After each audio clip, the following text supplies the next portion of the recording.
Welcome to Submission Fishing Live. I'm your host, Muto. Another Thursday. Glad you guys can join us. We got a good show for you today. I'm going to go over a couple things, talk about, let me turn this light down a little bit.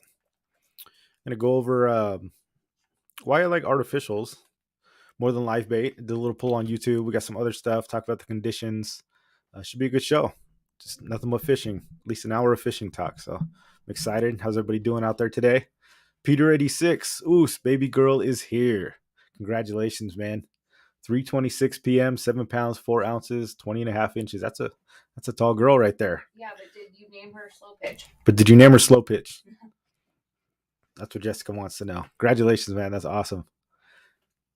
5 Gill Fishing, what's going on, man? Glad you could join us. Salty Dingler, what's going on? Oos. Cave Dog Cal, what's going on, man? Welcome to the show. Benji Moreno, what's going on? Glad you could join us again. Good to see you. Pohukai Oos. Welcome. Doug Rubin, Oos number 4. Welcome to the show. El Sueño.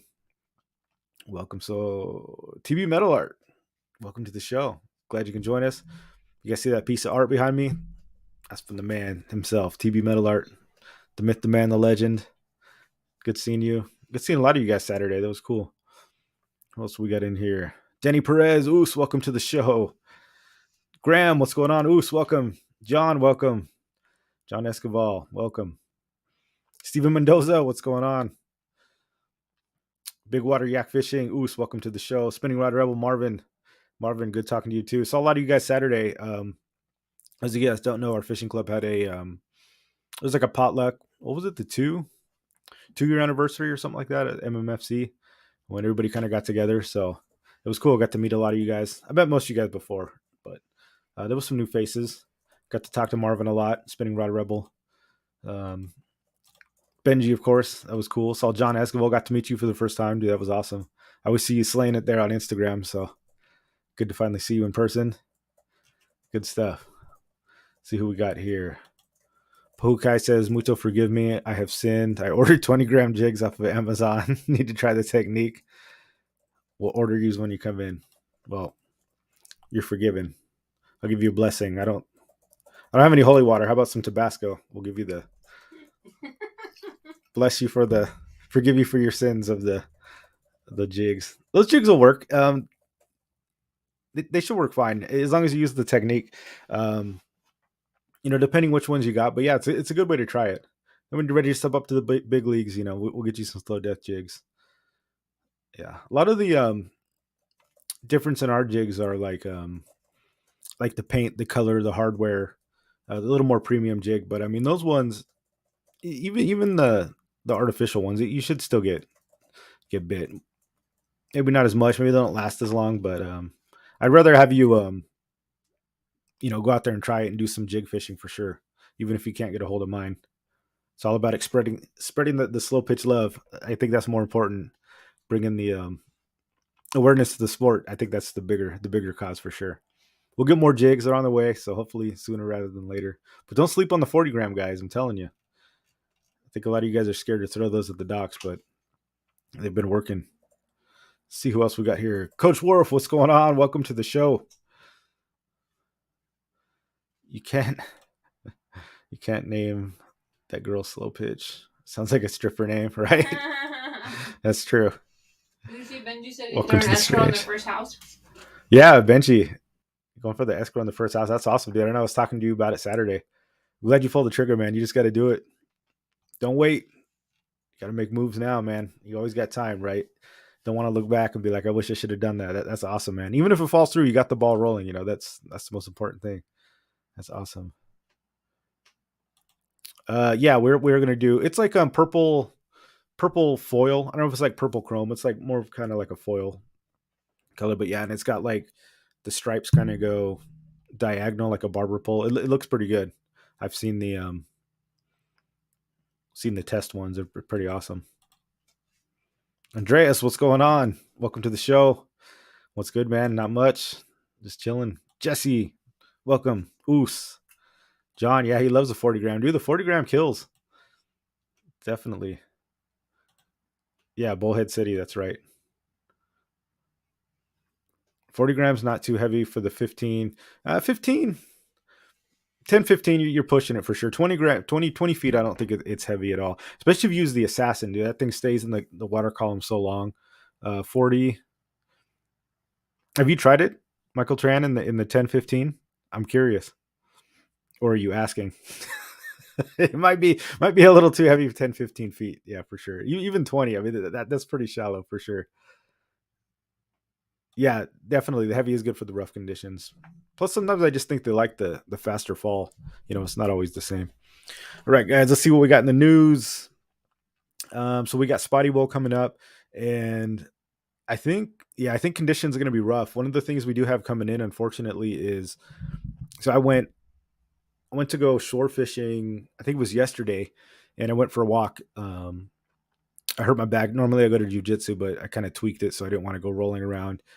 So I went to go take a walk and do some fishing, surf fishing. But dude, that water was looked like chocolate milk, and the red tide was here. It smelled like crap. There was no surfers out there, so apparently it creeped in, or it's coming from north to south. And I was texting with Coach. I don't know if it was last night or this morning. I asked him if he saw the red tide, and yeah, he said it was starting to come into La Jolla and it was making its way to Mission Bay. That was missed this morning, so I'm kind of worried about Spotty Bowl. It's in San Diego Bay, but um, that red tide's been moving in, and we already hit it. I don't know if it's there yet or if it's going to move in, but yeah, that water was bad. I mean, it looked like mud and it smelled terrible. And but that a lot of that it sucks the oxygen out of the water. Um, kills a lot of fish, and then either they just don't eat. It's hard to see. It's just not really good. So it's kind of a downer for Spotty Bowl coming in. Plus the a lot of cold water moved in from the north too. Um, I think there was some reports I watched.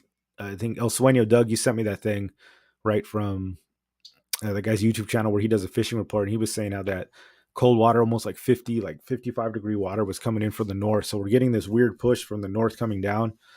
Hopefully, it stays out of San Diego Bay because we got to be fishing that thing this weekend. I know Brian was talking about how he thinks it's gonna be a rough time, but I mean, I agree just based on conditions. Not that San Diego Bay is rough, but I think it's like one of those kind of perfect storms of conditions where it's gonna be bad. I guess we'll know. We'll know when we go out there. I'm gonna be out there tomorrow. Hit up tomorrow morning. I got a busy week, so I'm gonna go fishing Friday, and then I got to go up to LA that night. I'm gonna get on a day and a half. With Steven, he's here in the chat. Steve Mendoza, Jig Junkies. We're gonna go on a jigging trip out to Channel Islands. I think San Nicolas Island, and then we'll be back Saturday. So I was gonna fish Sunday, but it's like for Spotty Bowl, but I think it would just be too late. By the time I got home Saturday, I tried to get up Sunday. So I'm actually gonna go in the morning tomorrow, try to hit it, make the best of it, and then come home and then go head up to LA. And if you guys want to go on the trip, I know I'd reached out to some of you guys on Discord. There's 2 spots left, so it's a day and a half trip. We're going out Friday. It's a lot like the trip I'm putting together. So we're gonna have. I think he's got it sponsored by JYG Jigs or something like that. So I think you're gonna get a jig, and it's a jig trip. So it's all fishing out there on an island I've never been to. It's way past Catalina.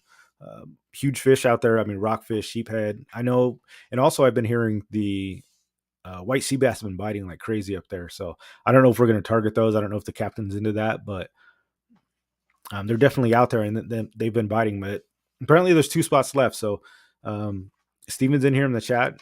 I mean, hook up with him if you guys want to get on there. I know it's short notice. I think it was like $250 or something like that. That's not a bad deal. It is a little bit of a time commitment, day and a half, but totally worth it. I mean, I've never been on a trip out there.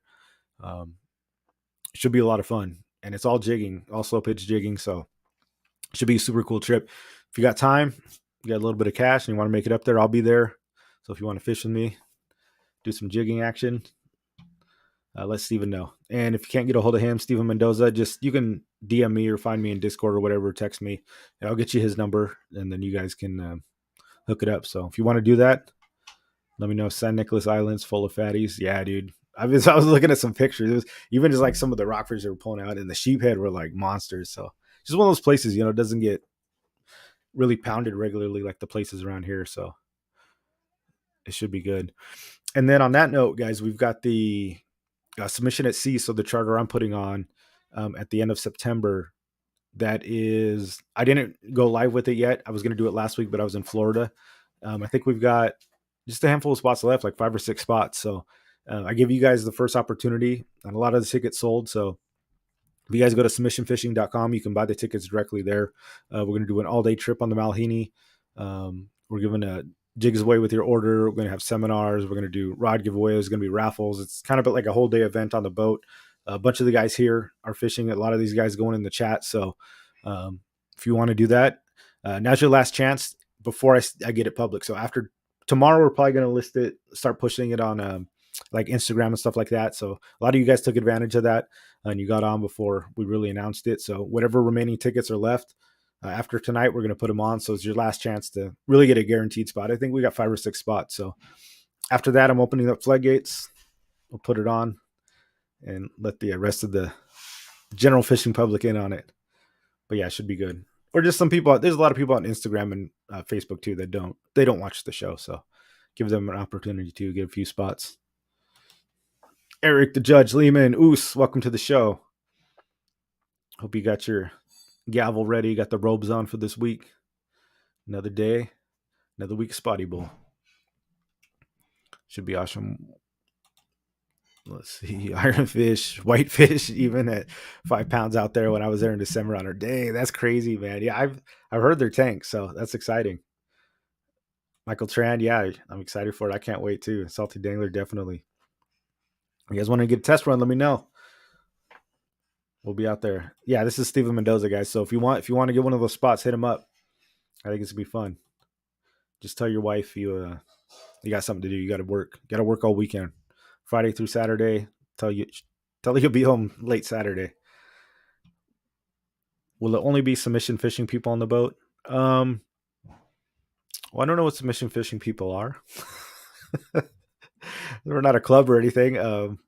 But yeah, mostly people in the chat. So people, I mean, people that follow submission fishing. I think that's the only way you're going to hear about it. So it is people from the chat here, and we've got I think 5 or 6 spots left, Eric. So we'll put the link in again, and then yeah, there might be some. Most of the people know everybody, or even people we don't know. That's ones we're familiar with. Maybe we haven't met before, but yeah. The last few tickets might be people we don't know. I'm not sure. So I'll open it up, get those out. That should be good. Usep, welcome to the show. Glad you can join us. Captain Dan, thanks for arranging September date. Yeah, no problem. Those of you guys that don't know, we arranged that just especially for Captain Dan. We were going to do it a week early, and he had plans. So we changed it. We got you, Captain Dan. Yeah, I think it's going to be fun, man. It's going to be awesome. Just to get out there, hang out with everybody on a boat. I don't think we've done that yet. Like, to have a group that actually all kind of made it on a trip. So that's exciting. There's a lot of you guys already going. So I think that'll be awesome. Let's see. What else do we got here in the news? We got the port conditions. Yeah, and that's really a shame, I think. Hope not. Hopefully it staves off. I mean, because once that red tide comes in. And then there was another kind of interesting story that I found. I always like the scan, looking for fishing news and stuff like that. And I did find this story, which was interesting. There was a genetic study that sheds new light on the white sea bass fishery. What's interesting is there's a farm, I guess like up here in Carlsbad, that was doing that was doing like a hatchery with the white sea bass. It's been going on like almost 30 years or something like that I really wasn't aware of. And apparently they thought that, so they would ticket the juvenile fish and they put tags on them. And apparently they thought they were only getting so many back, but then they were doing genetic studies and finding out that, it was a lot bigger thing. Saying, yeah, new study 4 years in the making by Team Marine Fisheries and genetic scientists indicated that many more white sea bass in California ocean waters emanate from the Hub SeaWorld Research Institute hatchery in Carlsbad, California than previously thought. So presented in the Aquaculture 2022 a conference in early March in San Diego, California. The preliminary findings contrast sharply with a 2017 study that suggested that less than 1% of the sea bass caught in California were from the Carlsbad operation, known as the Ocean Resources Enhancement Hatchery Program. Researchers had based the previous findings on recovered coded tags that are routinely implanted in the juvenile hatchery. In the new study, led by the HSWRI and the research team at the South Carolina Department of Natural Resources, what's her name? Ellen Ryberg, a graduate student at the College of Charleston. I've been to Charleston. I fished there in South Carolina, right in Charleston.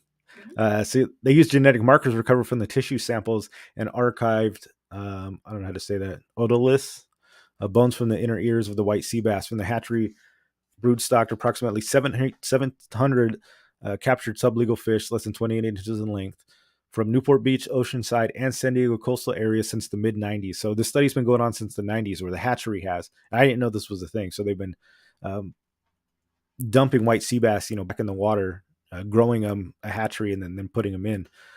Comparative analysis of the genetic markers found that 40. So here's the thing: 46%, 46.2%.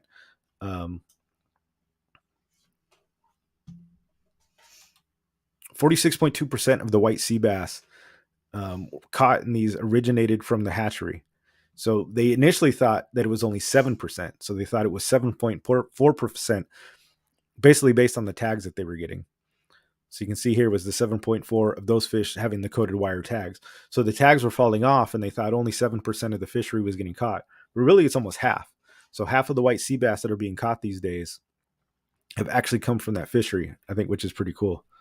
Among the 50 adult white sea bass collected from the commercial fishery in Mexico, 30% were identified as originating from the hatchery. So all the way down to Mexico, 30% of the white sea bass that they caught there came from this hatchery. None could be identified having the coded wire tag. These results major issue with the reliability of the coded wire tag system. So what's interesting is this whole time we've been running this hatchery, and they've been relying on these tags, and the tags are falling off, and they're like, well, this hatchery is not working, right? It's been 7% success rate that they've been catching these things, and it was crazy. Oh, I didn't even see this part. Like, we gotta share that screen again. New study changes everything. Wayne Koto, he's the big man at the CCA, guys. So I didn't even read this far down in the article. Executive director, you have the CCA Association of California, the vice chair of the Ocean Resources and Enhancement Advisory Panel, which helps guide OREHP efforts. While the impact of the OREHP had previously been panned as minimal, the study cast a far more positive light in the hatchery program. Yeah. Anglers have always been suspicious of the results of the previous study, as it flew in the face of great fishing for white sea bass that we've been experiencing in Southern California for the past 15 to 20 years. Koto adds, now we know that these suspicions are more than justified. It feels like sweet redemption for those of us in the CCA Cal who have always believed so strongly in the white sea bass hatchery program. CCA Cal has served as a partner for the OREHP, particularly in tending the hatchery in the network, grown out pens. Yeah, so you guys can read that. I'll link the story, but it's funny. We always talking about the CCA. So if you guys haven't joined the CCA, definitely join. I just thought that was a cool study. They doing all this work. So doing this work to get the hatchery back up to where it should be. And they kept saying, oh, if it's not working, 7%. But now they're saying it's almost 50% of the fish that are caught with this new study. So, I mean, that's crazy. You can't just take everybody's word for everything, especially when they're talking about when we're fishermen out there and you can see the result. I think that's kind of what the article was saying, how the fishermen are out there and they're like, hey, since then we've seen the results, we've seen the increase. And they're saying, oh no, well, the hatchery's not really doing much. But what fishermen do and the actual data that we collect and the stuff that we talk amongst ourselves, it's not always the same, right? It's different than what the scientists think, because they're not out there fishing and they rely on us for a lot of the information. And the things that the fishermen were saying weren't really lining up with. They were just basing, oh, we don't see the tags, it's not happening. But fishermen are saying, no, it is happening. And it's nice getting some validation from a new study. So that's good. It's good seeing that stuff work, And people that use the resources, they're the ones that we're the ones that are really invested in keeping it going. And I think a lot of people don't understand that. Fishermen are the ones that want, we want fishing to stay around more than anybody. And if we don't protect the fishery, it's not going to be here. So it's always fishing programs are the ones that are doing hatcheries. And I know CCA put They're always putting halibut back in the bays. I know there was a big thing a couple years ago where they released, like 1,000 pounds of juvenile halibut in Mission Bay, and then the fish like this. So it's pretty cool. It's like people cut the trees down, the Forest Service. Well, for every tree that they cut down, they plant two extras. A lot of people don't understand that. Like, these people understand if they want to make a living cutting down trees, they have to plant two more. So as they come back, they keep replenishing the forest. It's almost the same way with fishing. We're out here catching fish, but at the same time, we're preserving, and fishermen are probably doing more than anybody else to preserve the fishery. I mean, a lot of people, conservationists, say we shouldn't be fishing, but they're not doing anything to actually increase it. But people like the CCA and conservationists, they're primarily fishermen, are actually creating a hatchery to add more fish to the water, and it's been working. So that's good to see. Captain Dan just said he shot video there and he'll look for the link and he might be able to arrange a tour. Oh, nice. Captain Dan, I shot video at Carlsbad facility for CCA. I was looking for the link right now, and we'll post it if I can find it. That's awesome, Captain Dan.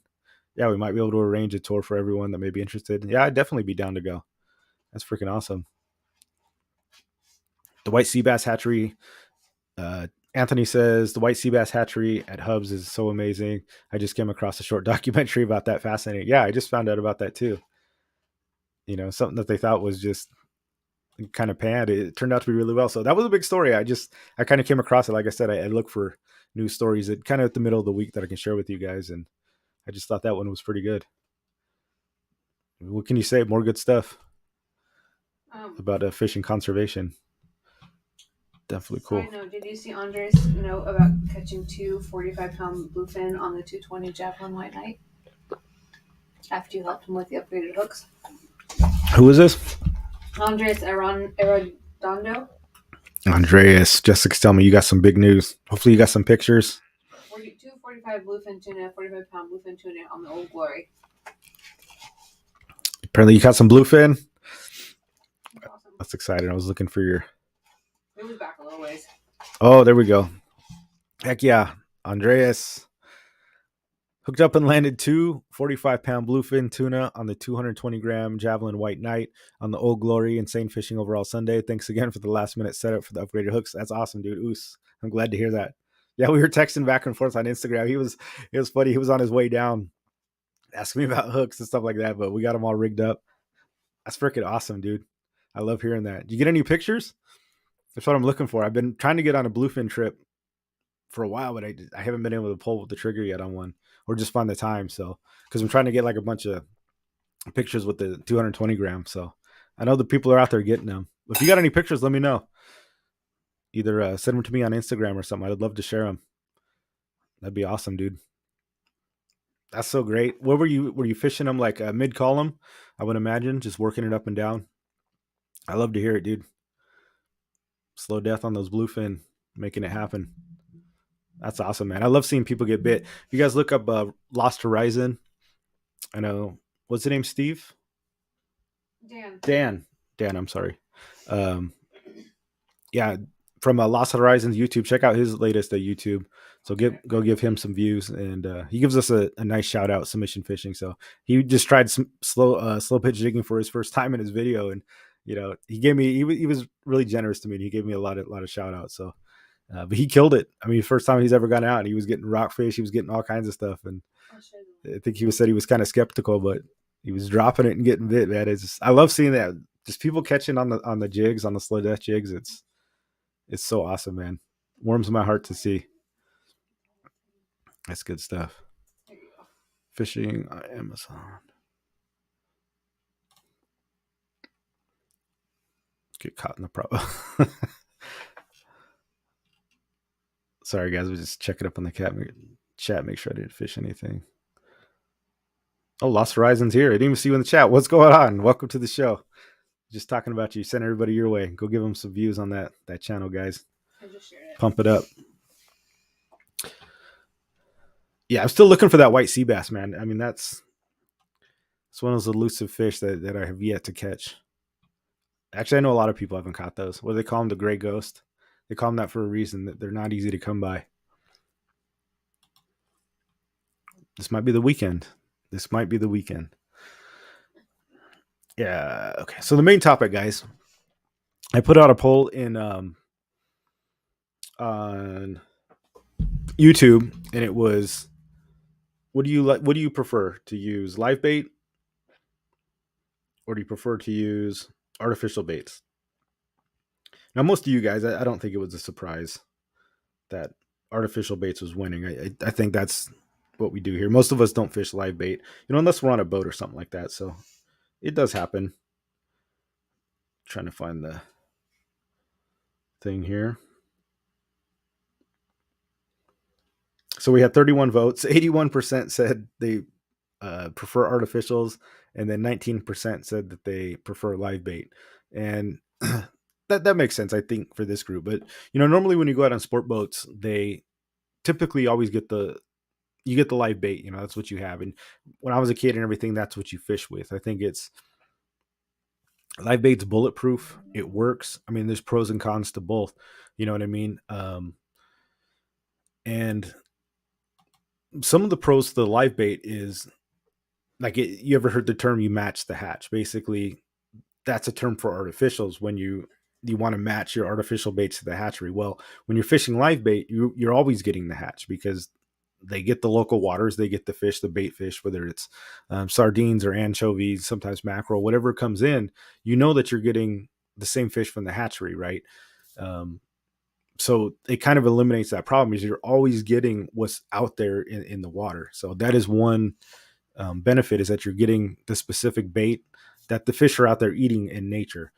And also, I mean, it's just that's what they eat, right? Live bait is never a bad choice. I mean, that's their natural diet. That's what fish eat out in the wild. Like you can't go wrong with that. When you're fishing live bait, it's like you're feeding them what they're supposed to be eating. So I don't think you can go wrong with live bait. I think a lot of people like artificials because it's more challenging or sporty, but I think that there is actually benefits to using artificial as opposed to live bait. And why I think artificials, I think in a lot of cases are better. One of the things when it comes to live bait as opposed to artificials is that, so I'll go as to why I like artificials better, is that you can, for one, you can control the artificial bait, especially when you're slow pitch jigging. You can make it do what you want. You can fish it however you want. And anybody that's fished live bait, how many times have you tossed one out there and it swims directly under the boat, or it goes off to the side and it tangles everybody else up. Like, you can't, once you throw a live bait in, you can't control what the live bait does. Live bait's going to do what live bait does. And sometimes it takes off and you get lucky and it like races out past. You can cast it a little bit, and you get slammed and your rod goes bendo and it's awesome. But a lot of times, man, you throw that thing down and it just swims under the boat. It goes off to the left. Or it's just not doing what you're wanting. Where an artificial bait, you can, like a slow pitch jig, you can control it. Even if you're not at the bottom, say you're looking for tuna or whatever. Um, if the captain says, "Hey, these fish are 150 feet deep," well, you can't really get a live bait down there on a fly line. You can put a rubber band on. That's what a lot of people do. They put a rubber band on the weight, and then you can send it down, and you can drop it. But or you can just drop a slow pitch jig down to 200 feet and work it up through the column up to 50 feet, drop it back down again, and you can work the zone. You know exactly where that bait's going. You can control the bait, or you can cast it out, right? If it's, you want to just grab a different rod and throw a surface iron or whatever, if they're out past the boat, you know exactly where you're throwing it. You're targeted. You're not having to rely on the actual bait. You pray that the bait does what it's supposed to do. And I think that was one pro to the artificial baits for sure. Um, Another one is you can actually control the size, right? And we talk about matching the hatch, and that the fish you get are the fish they're eating. But one of the benefits to the artificial baits is you can actually control the size that you're throwing, or the liveliness. I mean, how many times have you gotten, this has happened where we've gotten a full tank, you go to the receiver, they fill it up, you get your 50 scoops or whatever, and you ever looked in there and the bait is just trash. Like, it's dead, it's not swimming, it's cold, it's undersized, for whatever reason. It happens where you look in the tank and you're like, this bait sucks. And even everybody knows. It's like the deckhands know, the captains know, like, this bait really sucks. And you can't control that. So if you're relying on live bait, you have to take what's there. And if the bait is already half dead, or it's in a bad way, or it's cold and it's lethargic, you're kind of stuck with it. And in that case, you're not going to get as many bites, I think, as artificials, because in the same way, you can send something down and you can fish it as lively as you want, or you can fish it as slow as you want. You can control the tempo of the bait, so you're not you're not stuck to the same. You're not stuck to just what you have. You get to choose, and I think the choice is one of the other things, is controlling the size, and then controlling the action. I mean, that's another one I had on there. Is especially when you're slow pitch jigging, you get to control if you want to do it fast, you want to work it up through the column quickly, boom, boom, boom, boom. You can work it slow. You can long fall it through the middle. Then you lift it, 10 feet, long fall it again, lift it 10 feet. Or you can do it erratic. It's like I heard somebody say, I think in a seminar one time, I don't know if I listened to it on YouTube or something. I'm always listening to the slow pitch stuff. Um, and somebody had a good point. And they said, when you're fishing with a slow pitch jig, for example, you're actually fishing with live bait, because you're the one that makes the bait come alive, and you make it do what you want it to do. And you can fish that one lure so many different ways. You can do short pitches, long pitches, fast pitches, slow, and the bait is reacting to how you're fishing it. So you can elicit really any type of bite that you're going for. You can work it slow, and if that's not working, you can work it fast. And live bait, you've only got, it's going to do what it's going to do. And I personally like having um, control over the bait itself, and really having it work the way I want it to work. And one of the other things is, so this was a big one. How many times have you guys? I'm trying to get more people to fish jigs on boats. That's kind of where the genesis of this came. I think we go on these boats, and even the captains, the deckhands, they really push people to go for the live bait. And even a lot of times they'll tell you, oh, don't be jigging, get the live baits, put the bait on, put a fresh bait on, put the jigs away, it's stuff like that. You hear that all the time. And a lot of times, I'll go out there and outfish people, and I know a lot of you guys will outfish people too with these jigs once you really get it down. But here's a big one of why I think artificials are better than live bait. How many times have you put on a live bait, or not even live bait? I think cut bait too. Cut bait goes into this as well, which is either cut squid, anchovy, maybe you cut mackerel or whatever, and you lose your bait, and you don't even know that you lost your bait. Like, let's say you're doing rock fishing, you put your jig on, or not even a jig. You put your hook, you got your weight, you put your fish on there, put your anchovy on, and you send it down. Well, let's say you're fishing 300 feet down. That's a long ass time to be bringing that thing back up and down. And on your way down, you don't know if it got snatched up by a mackerel or something else. And sometimes you don't even feel it on the way down. You got a 7-ounce weight, 8-ounce weight, sometimes heavier on there. Something peels it off before you even hit the bottom.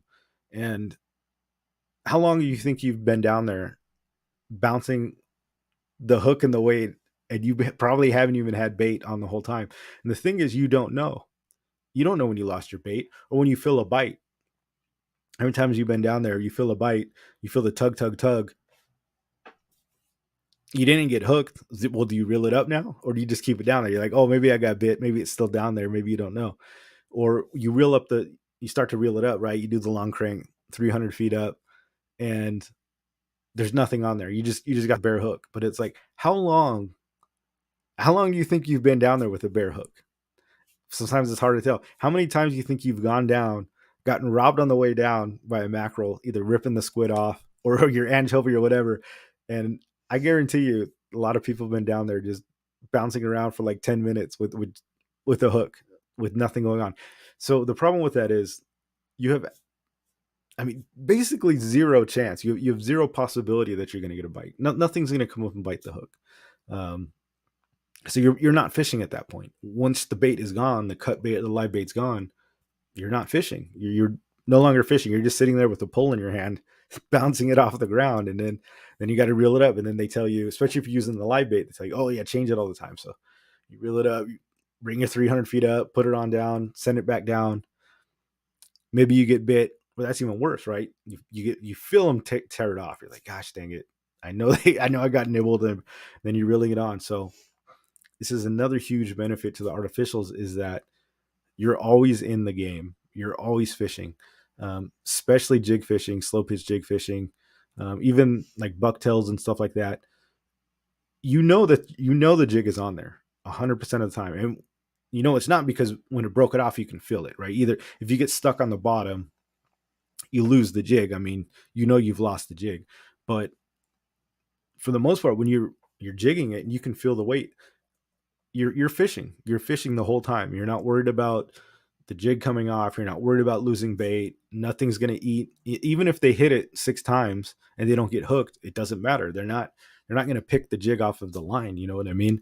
So I think that's one of the biggest things as far as like rock fishing goes, for sure, is that you're never worried about getting picked off, and you're constantly fishing. You can be down there 15 minutes, 10 minutes. You're probably going to have to, honestly, if the boat's drifting, you're probably going to have to reset because you're going to drift out too far. But even still, you can be down there for minutes at a time, way longer than with live bait, and you can keep working it. And you're not worried about, having to soak like, oh, do I check my bait again? Should I check my bait? Should I bring it up? Should I check my bait? We've all freaking been there where you don't even want to check it, or you're not sure to check it. Where, man, if you're jigging, you're still fishing. You're still in the game. Um, and I think that's something awesome. And even, like Dan Hernandez, he always talks about the bucktails, the B-52 bucktails. And those are made to kind of be tipped with stuff. But it's not bad either, because even you can live bait those, and even if they lose the bait, you're still actually fishing, because they'll still eat the jig. They'll still eat the bucktail even with nothing on it. So, I mean, that's a good way to fish too. Even if I was going to fish live bait, I would throw a bucktail on the bottom as my main weight. I know I've talked about this before. And then I would do a hook on top, still run the 2 hooks, but definitely have a bucktail on there, because even if your bait gets stolen from the top or the bottom, you've still got a chance, and you're still in the fight with the bucktail itself. So you're not just throwing a hook up and down. It's got like the feathers on it and all that. So, you still have a chance to get bit. So, I mean, that's a kind of mine assessment. And I'm kind of trying to change the outlook. When we're, especially here in California, where surface irons are pretty much commonplace now, because they've been proven. If they're yellowtail out or something like that, nobody's really going to hassle you on a sport boat, as far as like if you're throwing a surface iron, because they know it gets bit. But it took a while to do that. But when it comes to rock fishing, it's like, they're like, oh, put that stuff away. We heard that this week. I know I was telling you guys that. Me, Roman, Salty, and Leonard went out. Oh no, not Leonard, Dario. I'm sorry. And the captain came out and he opened the window and was like, yeah, I don't think that slow pitch is going to work. And right when he said that, Dario and Salty both, man, got bendo, man. Their slow death got bit by whitefish. It was just funny. He just like slid the window back and he went inside. So, it works. I'm just trying to bring some awareness to it. So what do you guys think? I mean, what are some other things that you think are superior or not superior? I mean, if you're a live bait guy, I mean, what is your argument for live bait? You think maybe it gets bit more? It's just that much better. One of the other things too is you don't get wet. You don't have to reach into the bait tank. Like, oh, and this is one too.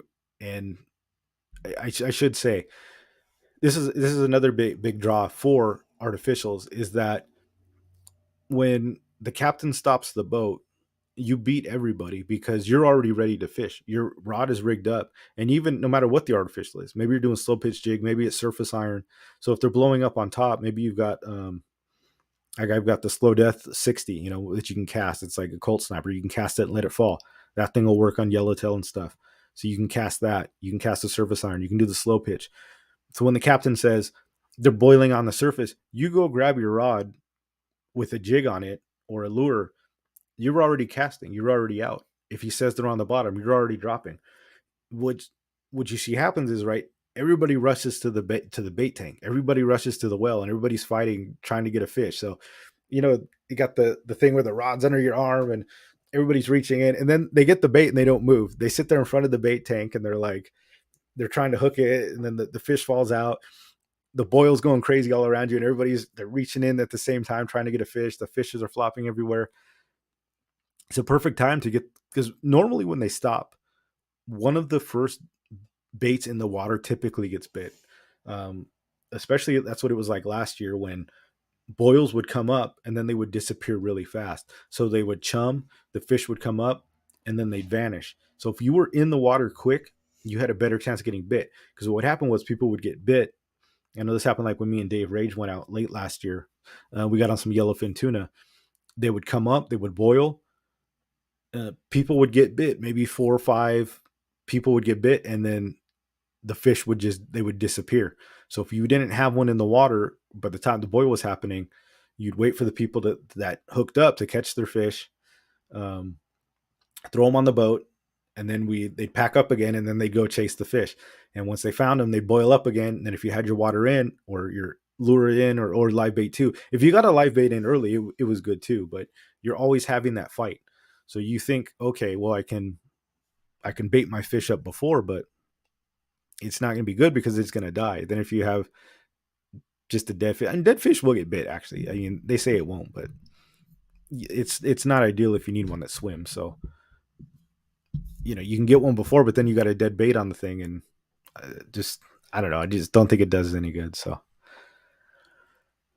that's kind of my take. I'm trying to advocate for less bait on boats. Not that I care. I think people want the baits, but I think if you can definitely get an advantage on the boat if you learn to really be good with like slow pitch jigging and surface irons and stuff like that. I think is just as deadly, and then it just saves you a lot of time once you're already rigged. You don't. It's just cutting out steps. I like things that are efficient. I don't like redundancies. I don't like um, having to waste step and time. So if I can get in there, get in and get out, that's kind of my theory. So curious what you guys have to say about that. So that is why I choose artificials over live bait. Not that live bait doesn't work. So I don't want you to be like, live bait works, guys. So I'm not anti live bait. I'm just pro artificial baits. Live bait works. Live bait will always work. 100%. You can't go wrong with it. And that is, I guess, that a benefit to live bait is live bait works. Live bait will always work. And a downside is artificials, no matter what you're fishing, there's typically a learning curve to it. So that is definitely a negative and a drawback, is that you don't really have to learn how to fly fish. Once you know how to hook them, the only thing you need to know is sizing the hook to the bait. So if you look in the bait well, so here's some pro tips for bait. For example, if you're looking in the bait well and the fish are really small, you actually want to downsize the hook. So if you've got huge monster circle hooks already tied up on your fly line and the bait is small, you have to change to a smaller hook because they're not going to be able to swim with a giant hook in their face. It's too heavy. If the mono's too heavy and the hook's too heavy, they'll swim for a little bit, but they'll die too fast. So if you're set on fishing the live bait, make sure your hook, if the bait is small, change out your hook, put a smaller hook on. You want to give that fish the best chance to swim that it can get. So small hooks, that way it's just, you don't want it carrying all that extra weight around. The smaller and the lightest thing that they have to pull is better. So that's why one of those things too, the lightest line you can get away with is probably best, because once they're out there, man, you're throwing 60-pound mono on there and a huge number 2 hook, and you've got little tiny fish that they're gonna make it maybe 10 feet past the boat, and then they're done. They die quick, and they're just gonna give up, or they're just not gonna make it. So make sure they're fresh. Big question: where is the boat? It's a good question. I'm gonna have to ask. It was supposedly supposed to be shipped around the 14th. So we'll find out. I'll have to double check on that. But I've had so much other stuff to do, I haven't really thought about it. But they did send me a like a sheet for like the electronics and stuff like that to pick all that stuff out. So are we supposed to get back to the hopefully it goes away. Yeah, I think so. Let's see here. Great white buffalo. That's the white sea bass. Yeah, man, those things are crazy. I've seen. It's like when they're on, they're on. When people catch them, they're totally on it. Let's see. We got some questions here in the private chat. Anthony.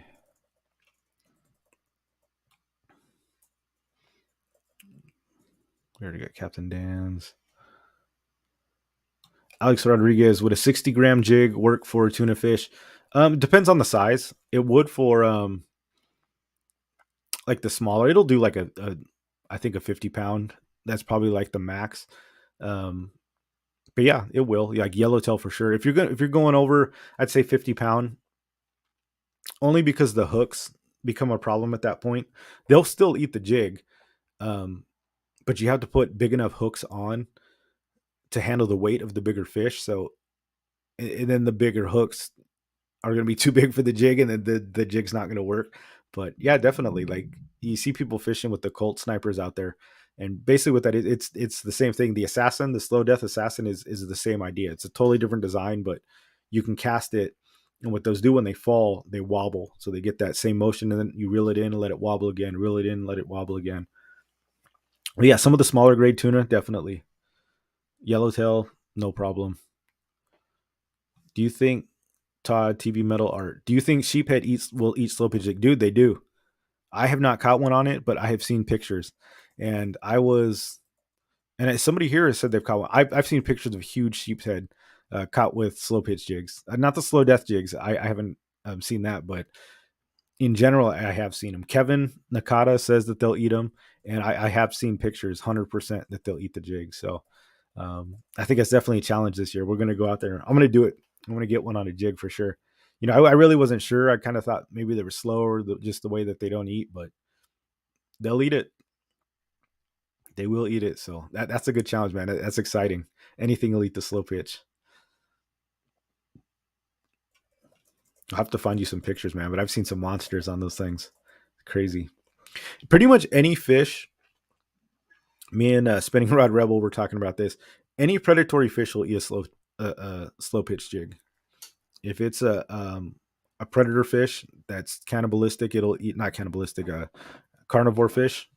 It'll eat the jig, just by nature of the action and what it represents. They'll eat it. Do you use a leader in ocean fishing? If so, what pound, what type? Furthermore, how long is your leader for ocean fishing? Zachary Riggs. Um, Ocean fishing. Are you talking like on a boat, like out there for? So here's the thing: if you're going for, it's all about size. Zach, when you're talking about like offshore fishing, if you're going for big tuna, even 100 pound plus, you're probably going to want at least like a 25-foot mono leader, because you're going to need that stretch. Anything else, I'm sticking with, like, I like to run longer leaders, but like a 5 pound leader, 5 pound mono leader, that'll do yellowfin. That'll do anything up to like 50 pounds. Even the yellowtail, it'll get you a little bit of stretch. But when you're fighting the real big fish, you want to add more leader. So what they actually call that is referred to as top shot. Top shot is technically a leader. It's kind of the same thing, but when somebody says I've got a 25-foot or 25-yard top shot, basically what they're saying is they've still got the braid, and then they've got mono or fluorocarbon, but they've got much more of it. It's actually spooled around the reel. It's really, it's a leader. It's a lot more leader. So you'll hear the term top shot. So when somebody says, um, like if you go to get a reel, they'll say, "Do you want any top shot on it?" And you're like, "Oh, I don't know what top shot is." Or somebody says, "I've got a 65-pound braid with 30-pound fluoro top shot." Basically, top shot is just it's a larger, it's a long leader. So it could be 25 feet to 100 feet of monofilament or fluorocarbon. So if you're doing big tuna, big heavy fish, you're going to want more. I would say go with top shot. Go with the big top shot. Um, Leader works fine. Rockfish, um, yellowtail, 40 pounds. Like I said, anything up to 50 pounds, you're good with like I'd say your standard 4 to 5 foot, um, 4 to 5 foot leader. So at that point, it would be a leader or a top shot. So the terminology is kind of interchangeable, but that way, if you hear that, you know what they're talking about. You're like, oh yeah, I know what a top shot is. It's just it's a longer leader, but yeah. So top shot for big fish, leader for the small ones, definitely. Jesse says light bait is better for fish that target a large meal, like larger lean-counted halibut, also sharks and such. Yeah, it's good stuff. But then couldn't you add what you can use? Couldn't you use a bigger jig if they like the big the big fish, you could throw a big one on there. But yeah, the live bait, that makes sense. Iron fish, my con of live bait is exactly what you're saying, Vito. People that don't have the experience to grab it fast and be there too long, and yeah, lose that hookup. It's true, man. You got to be quick.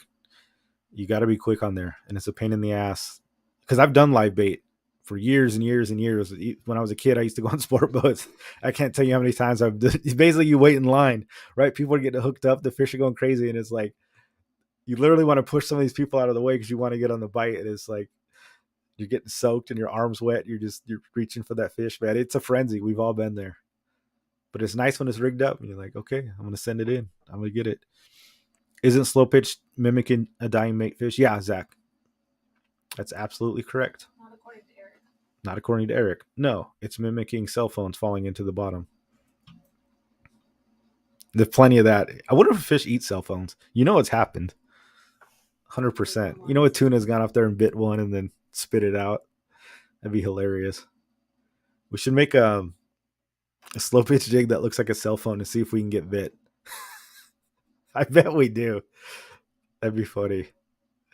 Should we do it like the Nokia or like maybe I should just find one of my old phones and like They're all in the ocean already. oh yeah, well I got two in the ocean already, but maybe one of my other ones get old. I'll Fortunately for you, I have fill it with epoxy or like maybe put some hooks in it and see if we can rig it up.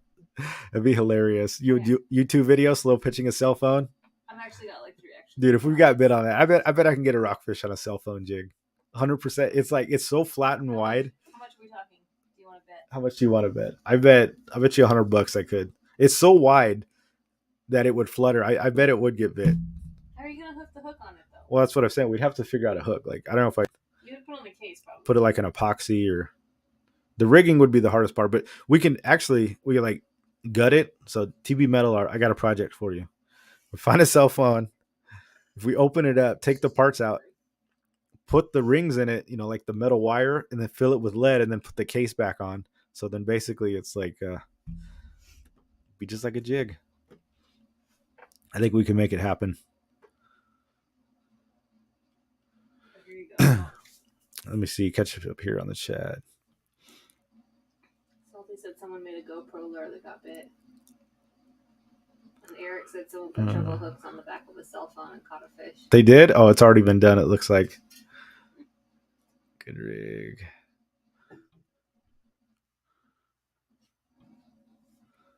Let's see. I think you could do better though. Are you casting on the slide with these jigs? It depends. Are you talking to me, Captain Dan, on the slow pitch jigs? If they're the big jigs, I just fish them vertically. Like if they're under the boat, if I got a cast, I'll throw a like a 60 gram. But then if they're too big, if they're swarming, I'll just send it vertically. Yeah, and I won't cast it. Let's see here. I'm convinced. Pro Artificial. There you go, man. Get it done, John. Live bait works. Like, let's not throw all the shit on the live bait. I just think you get to a point, and I don't know if you need it anymore. I think there's enough benefits to it where, dude, you'll be glad that when you're, where you wear the fishing shirt, like your sleeve gets wet, and then your stomach and your chest gets all wet because you're leaning on the bait tank. Like it's nice being dry. You don't got the scaly hands all day. That's my main thing. It's pretty good with the live bait is getting my sleeves wet. That's Jessica's thing with the live bait, getting the sleeves all wet and stuff. And my little sea bands. Let's see. Oh yeah, Jessica knows. Yeah, when you feel the nibbles and the bait's missing, dude, so man, I'm way behind on this chat. Even when it's not missing, but there's just little chunks out of it. Oh yeah, that's what Salty was saying. Someone made a GoPro lure that got bit. All right, so maybe I'm not the first. So we know they get bit. We know it'll get bit. To me, it's not what you fish with; it's what you fish over. It's a good one, Coach. It's true. Coach, I know you love the live bait for sure. Right? Cut bait, live bait. I know that's your go-to. Do you ever fish artificials, Coach? Or do you mostly stick to the cut bait and live bait? That's crazy. what did Eric say? They had a guy that put treble hooks on the back of a cell phone and actually caught a fish. All right, so yeah, fish are dumb. They're not as smart as people give them credit for. I mean, they eat chunks of metal. They can't be that smart. Seen a TikTok, a guy used a wrench with a hook on it and caught a fish. Well, yeah, you ever seen the spoons, like the crocodile lures? It's like those things. It's a twisted piece of metal. I think they call them spoons because somebody probably literally like threw a spoon out there one time and got bit. Bring your gulp shrimp to the Channel Islands. Yeah, dude, the gulp gets bit. Remember us catching a sheephead on that one time? Interesting. That's good stuff. Oh yeah, let me know when you routinely catch opal eyes on lures. Yeah, that's probably not going to happen. We'll have to try opal eyes, but are they? I know they are ambush predators. I bet we can catch them on lures. Little small ones though, that might be problematic. I think drop shot or definitely something like that is probably the way to go. Because the opal eye, their mouth is so small. I think, yeah, that would be tough. Because if you're fishing the riprap and you're in the surf and you're in the jetties, you would have to use such a small lure in order for them to eat it, and then fighting that with the wave and just where they live geographically, that would be tough for sure. I think opal eye would be a challenge.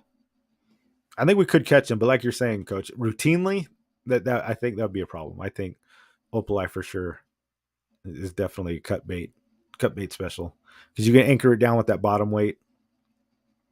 Definitely, yeah. You fish the square bills, lipless spoons, spinner baits, etc. Sometimes, but it's a target basis. Yeah, yeah. Surf fishing. I mean, I think you're probably right. I don't. Although that's not true. You can surf fish. I mean, the halibuts and even the perch. I've been seeing people catch them on the jigs. Opal eye would be a challenge though. Jesse, yeah. So did Dario said he caught one too. He said I've caught a trout on the slow pitch lure for sure, and Dario did too. He said he went fishing at the lake and he was looking for bass. And he said he saw a trout like I think it was a couple of weeks ago. There was just some random trout swimming around, and he said he tossed the slow pitch out there, and it came up and ate it. He said it, smoked the trout. I was like, that's awesome, dude. I'm gonna try the 20 gram on the dude. It works. That's two people in here that firsthand that have had it work on the trout. Yeah, trout. Because trout will eat the jigs. They've been eating those Castmasters for years. You know, which is basically like a slow pitch jig. It's a little piece of metal. It's got like diagonal sides, but it's not much different. And I used to use that as a kid. A little blue, it was like half blue, half white, little Castmaster. Yeah, man, they work. Yeah, cancel that project. No cell phones, man. We'll get you on the next one. You're gonna get everyone in September to throw jigs on the bow of the stern, and the bait will be empty. Yeah, that's funny. The thing is, the Malahini, dude. The stern of the Malahini is huge. I don't know if you haven't been on that boat, but it's the biggest stern I've seen out of all the sport boats. You can literally fit like 10 people up there, no problem. The sides are like really narrow, but the back and then it's I'm sorry, the bow, not the stern. The bow is huge. But it's got a big stern too. It's pretty funny. While jigging at night for big tuna using 200-pound mono leader, couldn't you use a 24 to 36-inch nylon coated steel leader instead of mono fluoro? Can't see it. Yeah, it's the Marvin. The problem with the steel leader is you want the stretch, so you don't actually want it to be rigid. If your primary reel was monofilament or fluorocarbon, and then you did the steel leader, it would probably be fine. But you don't want to do braid onto the steel leader because there's no stretch there. And if a smaller fish might not matter, but one of those big cow tuna, 100-pound plus, it's going to just snap the line because when they hit, bam, they hit, so they'll come up and eat that thing and they take off. If you don't have the stretch, it'll pop it, even if you've got strong line on there. So I fear the steel leader would just rip out of the rip off of the braid, unless you had it backed with mono. Then I think it would work.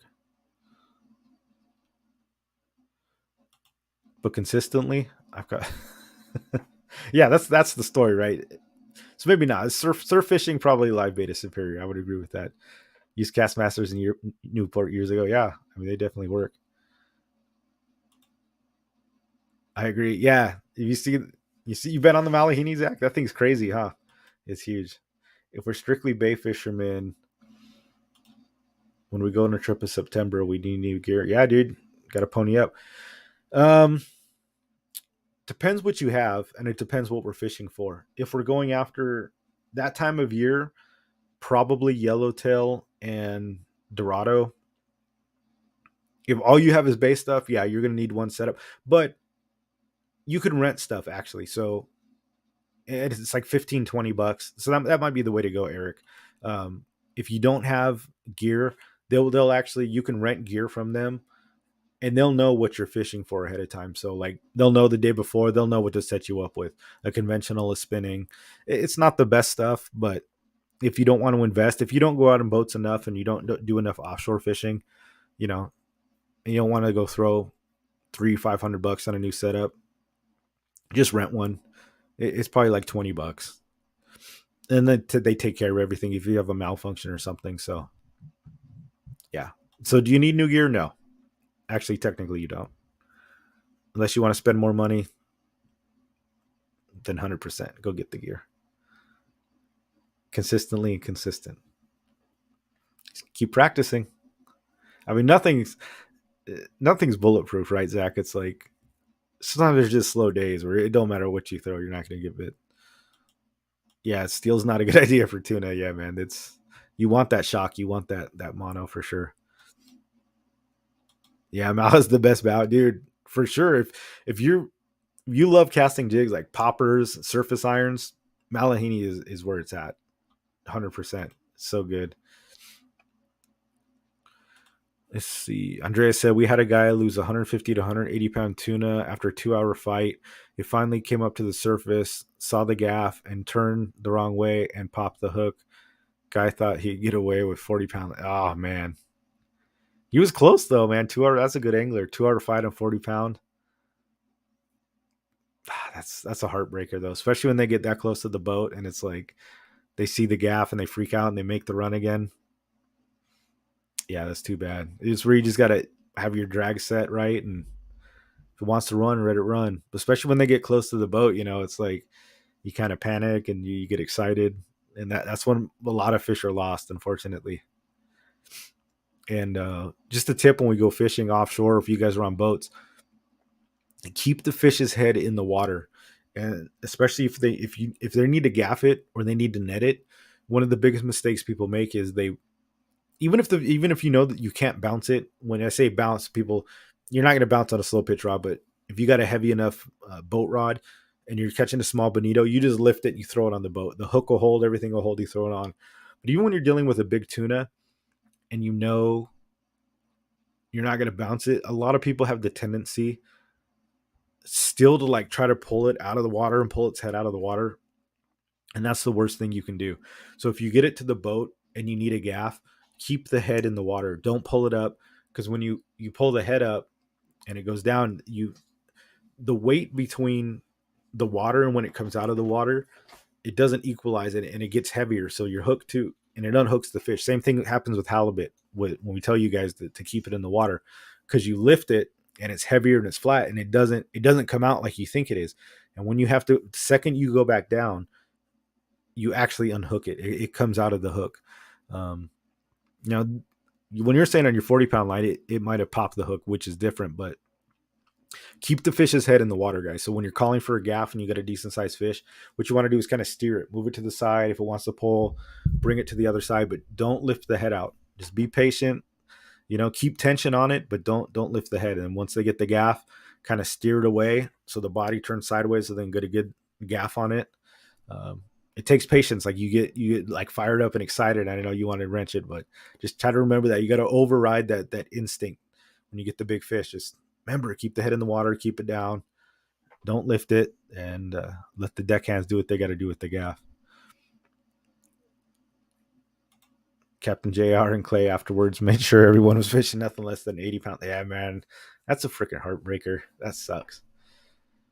But yeah, if you know the grade is that big, you got to be prepared for sure. Was that guy just like trying to catch it on 40, or he just didn't know what he was going to hook into? Because that happens too. You know, you're fishing for the school size tuna, like those football fish, and then suddenly a cow comes in and grabs it. But if you guys were already into that quality range, yeah, that's tough. Who else is going to September? Yeah, Cave Dog, Salty Dangler.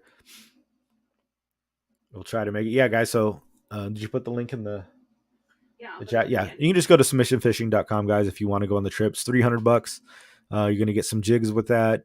We're gonna do a seminar. We're gonna do giveaways. There's gonna be raffles, and then with your ticket too, you're gonna get some meal tickets. You're gonna get drink tickets. So we're you gotta buy your own alcohol, but I think like 2 meal tickets, right? I think we were doing meal tickets and then sodas and water. So like a breakfast and lunch, then you get sodas and water. So it's kind of an all-inclusive thing. But it should be fun. A lot of these guys here are going, and this is your last chance before I put it on. So there's no guarantee that the tickets don't sell out. So we're gonna put it live tomorrow on the public. I think we've got like 6 spots open. A lot of them sold out. So if you guys want to go, get on that. And yeah, should be it, guys. Hopefully you guys learned something. Good luck to everybody on Spotty Bowl. Big water yak, Muto, slow pitch jigging, 220 grams slow death jig. What leader top shot should I use? What are you going for? Because you can fish, like, are you talking for tuna? Yeah. Because if you're only going rockfish, I mean, he said slow pitch tuna. Oh, slow pitch tuna. Oh, you are. You did say that. Oh yeah, yeah. Again, it depends on the grade that you're going for. You know, if you're going after the cows, 100-pound plus, I mean, I'm throwing 100-pound mono or more on that thing. You know, if they're the football size, 20-pound, 30-pound, 40-pound, probably 50-pound mono, maybe 60-pound. So really, really, it all depends, because when it comes to the tuna, you want to be the smallest size you can get that they're actually going to bite. You know, you don't want to, if it's during the day. At night, it doesn't really matter. So if you're going to fish at night, just throw whatever you want on. Go heavy, dude. Go 80 pounds. But usually you'll know the night before. So if you're going on a trip, you can maybe wait to put the leader on and the jigs. And unless you know you're going to a spot where they're catching the cows, then do it up. If that's the case, like if you're going for big tuna, 100-pound, 200 pounds, I'd probably take your reel somewhere and get it. Maybe where they put the hollow core braid in the top shot, and you can get it professionally done. They'll like put the clips on it and stuff like that. 50-pound and under, you can hand tie 50-pound mono or fluoro, whatever you want to do. Just all depends on what you're looking for, or not what you're looking for, what they're fishing for, I guess would be the best. Oh, he thought he can get away with it, but he was kind of pissed everybody off since yes, that is a thing. That is a thing where what he's talking about is one guy's hooked up and then nobody has anything to do, right? I've been on trips like that. And then you're waiting and waiting and waiting. The school takes off and you got to chase it and you lose sight of it. And somebody's there taking 2 hours to reel in a fish. Yeah, dude. That is kind of annoying. Will 100-pound work on footballs? Probably. At night, yeah, 100%. During the day, it's hard to say. It depends how finicky they are. If they're biting, it'll work. I don't think you need 100-pound for footballs though. Maybe just buy like one of those rolls with like mono's cheap, even like 100-pound. I mean, 100-pound. Yeah, if they're feeding like crazy, 100-pound will work. If they're finicky, it's not going to work. You might have to downsize to even like 20, 30-pound. Especially for the bluefin are pain in the ass, dude. They're so picky. They're so finicky. Yellowfin, they probably eat it, but then they don't get that. The yellowfin here don't get that big. I'd say, Aaron, probably a case to case basis. I think honestly, you'd have to wait unless you know that. Find the trip you're going on, ask them what they're fishing for, and then kind of like adjust accordingly. Because bluefin, it's so hard to make a generalized call. Sometimes they're such a pain in the ass, and you need super thin line. Other times they're eating like a frenzy, and it doesn't matter what the hell you throw on there. It's really tough. Good stuff. That's what Alexa said. What do you kind of say? setup should we take? Fishing line and rod, and maybe a few reels. What kind of setup should we take him to the September trip? I'm guessing it's gonna be bluefin. Probably won't be around. It'll most likely be hopefully yellowfin tuna and dorado. That's usually kind of like the best fishing for them. I would say like a 30 30 pound setup would probably be fine. Anything from 30 to 50 pound, um, I think would be good. You don't need a long top shot. Um, a good rod like a 30 to 50 pound rod. You can either do whatever you're comfortable with, casting or spinning. I'd bring one for have something set up for surface irons. Um, I'm gonna definitely obviously have slow pitch jigging, and then I'd probably have a fly line for live bait. Kind of that medium. I don't think you'd need more. I'd say if you wanted to be safe, do 40-pound braid, and then bring different sizes of leader because the braid really doesn't matter. Nothing's gonna break 40-pound braid unless it's like you get into a cow. So 30 is probably fine, 40 pound. And then I would bring a selection of leader, like 20, 30, 40. And then that way you just switch your leader out depending on what you need. That's usually what I do. Kind of go overkill on the braid and then you just adjust your leader as needed. Maybe even recommend a few reels. Any of the depending what you want to fish is really the key. You can get it like Tranks would be good. I would say a Tranks 300 or 400, or the Pen. Like I use the Pen Fathom low profile. I've got an Akuma Komodo. I'd say a low profile reel. If you're not comfortable with those, even a spinning, I'd probably say like a 4 to 6,000 size spinning reel if you're more comfortable with that, or a 3 to 400 size um, bait caster reel, the big ones. And then I like conventional reels myself, but they're a little unwieldy to use. Like I use a Pen Fathom 15 casting special. That's what I use for my bait rod when I'm casting like surface irons and stuff like that. And then I'm gonna go slow pitch jigging, so probably slow pitch rod and then just a conventional reel. We'll know definitely by the time it comes up. Probably within like the month or so before the trip comes, we'll have it dialed in. We'll know exactly what to bring for sure. Yeah, Cal's bringing it all. That's awesome, man. Did you see Steven's question? He's been asking you how many jigs you're bringing. Oh, Steven, how many? I didn't see that. He asked you on Instagram. He's asked you a couple times, and you just said, "Are you taking 100 jigs?" Oh, Steven. Yeah, dude, I am. I'm bringing like probably at least 50. I've got a whole case full of slow death jigs. I'm bringing a ton. Yeah, it's all I'm bringing is slow pitch jigs. I might bring one. Actually, I might bring one bait stick just to throw like irons or something like that. But yeah, I'm bringing a ton of jigs for sure.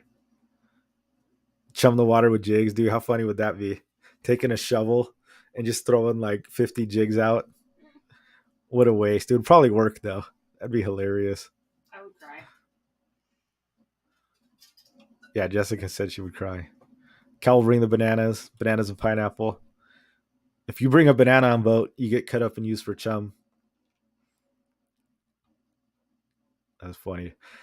All right, guys. Thanks for joining. If you have any more questions, it was fun. Hopefully, you learned something. If not, thank you for listening to my opinion, at least on why I like artificials over live bait. Just something to think about when you're going on boats. Practice it, get good at it. I think it'll be good. Check out Lost Horizons video. I think it was awesome. Thanks for the shout out there in your video. Yeah, and we're coming up on our orders coming in, guys. So do us a favor and hit up the local tackle shops. Ask them if they carry the slow death jigs, and we'll get them in there. So we're gonna have them in some tackle shops soon, but get the word out. Let them know you want them. That'll help us out a lot. And once we're coming up and we start getting in there, we can really make a push for it. And if you guys want slow death jigs, go to submissionfishing.com. We got shirts, hats, we got jigs. It's a good way to support the stream, so I really appreciate it. And anybody here that just came in and liked it, watches the videos, I mean, that helps just as much too. So I really appreciate it. And thanks for watching, guys. Will you be able to buy jigs for me that day? Yeah, probably. I'm sure I'll have plenty. I don't think it'll be good. Big water yak. I don't have any pre-orders because we're really going to do a push when we get the new orders. They're going to go in quite a few tackle shops, and I really want them to like kind of be service first, and for you guys too. Um, so I don't want to eat up too much like online stock when we can get them. I want to service. I want to at least make a push in the tackle stores so that they have enough inventory and that they're getting, if they're willing to do it. I mean, Kevin might be able to let you know who's getting them. I know of a few tackle stores that they're probably going to be in, but until anything's finalized, I don't want to say anything. So, yeah, just ask them about them. Get that frenzy going. We'll have plenty though, Aaron. I don't think pre-orders will be a problem. We got we got a ton of jigs coming. We're not gonna like sell out in the first day or anything like that. Dude, hell yeah, Cave Dog. That's awesome. Let them know. Are you still doing cents? Yeah, we still have the cents for sure.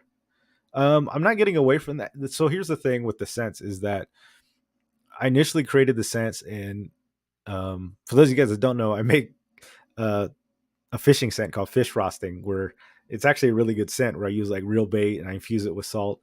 And that's how submission fishing first started, was that I was selling the scent. That was how the whole thing started. And then that was like 2 years ago or something. But then the problem was I got into this thing called slow pitch jigging, and I really wasn't using plastics and worms and stuff anymore, or Ned rigs. I mean, that's really where the scent takes off, is on paddle tails.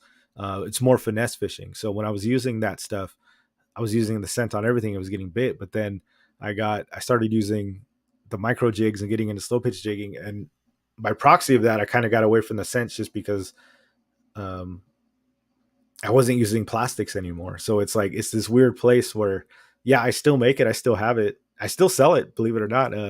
Especially with selling more of the slow pitch jigs, the fish frosting is listed on the site, and I've been selling a lot more of the fish frosting. And I know Kevin really likes it, and he's been handing it out. He really wants me to push it, so I do have scents, guys. I've got some awesome fishing scents that I make, and those are made here. I make them friggin' in my backyard. I use the bait.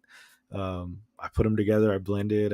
I put everything together. So yeah, that is the thing that we do. I got to push those more. I got to make a video on it, and I got to give those a better time of day because that stuff does work, and it's really the whole reason why I kind of started the whole thing. So I should get back to those for sure. Yeah, Jessica put the link in there. Yeah, it's funny. Midnight drop like Nikes. Yeah, People waiting outside. yeah. Salty's tackle shop for sure. Yeah, I do use it on the slow pitch jigs a little bit too, like on the hooks and stuff. But yeah, yeah, man, put it on your cake. Tell me how it tastes. Smells awful. Are you gonna get into plastics? I don't think so because I don't really fish plastics that much. That's the thing. Jigs are really my thing. It's something I'm passionate about. Something I kind of fell in love with. Something I enjoy doing, and I think it's an underserved market. And I think I can add to the jig game. It's something we don't really have. Nobody really makes the small jigs aside from us that are like can be fished out of a bag that are ready to fish. Um, Plastics are everywhere, man. So many people make plastics. I think there's good plastics. I don't think I could add anything to the plastic game. Um, if I had some innovation or something that I thought I could improve on, I would do the plastics. But I'm not at that place now. I mean, I think Salty's got some great ideas for plastics, and that's the guy that should be making plastics next. I've seen some of his handed on prototypes, and they're pretty good. So tell Salty to start making plastics. Get him on there. Cal asked to taste like squid. Yeah, he did eat it. Zach, the fish frosting works on. Yeah, thanks, dude. It does work, dude. This stuff's the bomb. It's really good. I gotta do. I think I'm gonna fish. I gotta do a show where I just fish plastics, and maybe a YouTube video where I actually show the fish frosting because this stuff's pretty awesome. I mean, that's how you killed that spotty because it had fish Yeah, frosting on it. they choke it, man. They choke it. It's crazy. All right, guys. Thanks for watching. Tastes like squid. Ask me. Tastes like squid. Yeah, I know. He's ate it. Cal ate it. So gross. Yeah, thanks for joining the show, guys. I'll let you go. We got some of you fishing tomorrow. Don't forget to declare your day on Spotty Bowl, and we'll see you guys out on the water. It was nice hanging out with you guys again. The Thursday down, tight lines, everyone, and go get bit. Oos! If you want to join the trip, go check out Steven Mendoza. Later, guys.